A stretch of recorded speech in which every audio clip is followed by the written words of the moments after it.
আজকে আমরা দুজন চলে গিয়েছিলাম কক্সবাজারের মোস্ট হাই 5 স্টার রিসোর্টে। রিসোর্টের ভিতরে এত সুন্দর ওয়েল ডেকোরেট ছিল, দেখে একদম চোখ জুড়ায় যাচ্ছিল, খুবই সুন্দর ছিল।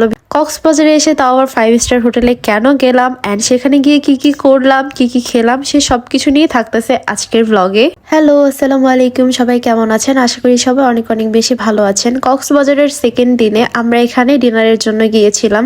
এই রিসোর্টের একদমই সামনে সমুদ্র ভিউ পাওয়া যায়। সুগন্ধা বিচের সাথে এই রিসোর্টটা খুবই সুন্দর, একদম গ্রিন ভিউ, যেহেতু এটার নাম হচ্ছে গ্রিন নেচার রিসোর্ট। ভেতরে গ্রিন ভিউ পাওয়া যায়, সামনে সি ভিউ, সব মিলায় দুর্দান্ত একটা ভিউ পাওয়া যায়। আমরা এখানে এন্ট্রি করার সাথে সাথে ওয়েলকাম ড্রিঙ্কস দেওয়া হয়েছে, তো এটা খাচ্ছিলাম খুবই মজা করে। তো চলেন এখন শেয়ার করি কেন 5 স্টার হোটেলে ডিনারের জন্য আসলাম।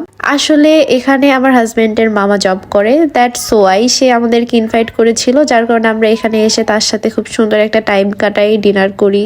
রিসোর্টের ভেতরটা খুব সুন্দর একটা গ্রিনিশ ভাইব পাওয়া যাচ্ছিল। আমি এখানে ঘুরে ঘুরে দেখতেছিলাম আসলে কোথায় কি আছে। আমরা একদম রুফটপে বসেছিলাম, এখান থেকে খুব সুন্দর একটা ভিউ পাওয়া যায়। খুব সুন্দর করে চারপাশটা ডেকোরেট করা আছে, বিভিন্ন স্পেসে বিভিন্ন রকমের ডেকোরেশন করা আছে। সুইমিং পুলও আছে এটাতে, যেহেতু 5 স্টার মানের, সো সুইমিং পুল তো থাকা একদমই জরুরি।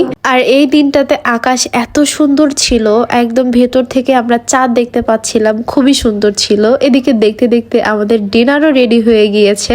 বলতে গেলে আমরা দুজনেই খুব সুন্দর একটা কোয়ালিটি টাইম স্পেন্ড করছি, তার সাথে মামাও ছিল। খুব ভালো একটা সময় কাটাইছি এখানে। মামাকে অনেক অনেক বেশি থ্যাঙ্কস জানাই এত সুন্দর একটা ডিনারের আয়োজন করার জন্য। আমাদের জন্য খুবই ভালো লাগছে। সত্যি কথা বলতে খাবারগুলো অনেক বেশি মজা ছিল।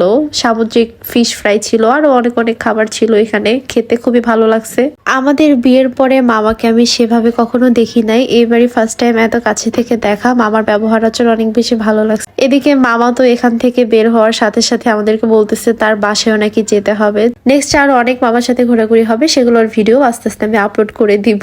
তো অনেক বেশি খাওয়া দাওয়া হয়েছে, আসলে এত খাওয়া দাওয়া করছি আজকে পেট একদম ওভারলোড হয়ে গিয়েছিল। তো তারপরে অনেক গল্প টল্প করে আমরা বের হয়ে গিয়েছি। দেন রুমে যাওয়ার আগে আমি একটু বাজারে ঢুকছিলাম। তো এই বাজারে সানগ্লাসের দামগুলো বেশ তুলনামূলক হারে কমই চাচ্ছিল। কক্সে এসে একটা জিনিস খেয়াল করছি, প্রত্যেকটা জিনিসের দাম বেশি চাইলেও সানগ্লাস, এই গ্লাসগুলোর দাম অনেক বেশি কমই চায় তারা। আমি অলরেডি আমার সাথে 2টা নিয়ে আসছি সানগ্লাস, বাট তারপরেও এখান থেকে দেখে আমার মনে হচ্ছিল আমি একটা কিনে নিব। আজকে আমার জামা আমাকে কিনে দেয় নাই, কিন্তু নেক্সট আমি এখান থেকে অবশ্যই আরেকটা কিনে নিয়ে যাব।